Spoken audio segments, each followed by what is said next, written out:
இந்த மாதிரி அரச மரம், அது சவுண்ட் நல்லா கொஞ்சம் கேளுங்களே, வித்தியாசமாக இருக்கும்.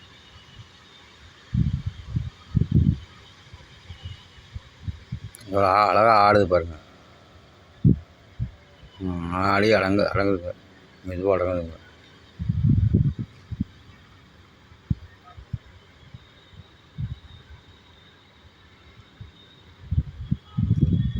உண்மையிலே இது நல்ல ஒரிஜினல் மரம்.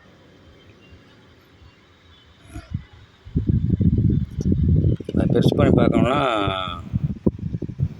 நான் பெருசு பண்ணி காமிக்கிறேன் பாருங்கள். நல்லா பார்த்தீங்கன்னா தெரியும். சரியான நாட்டு மரம். சவுண்டு கேட்கும். நான் வாய முடிக்கிறேன் பாருங்களேன்.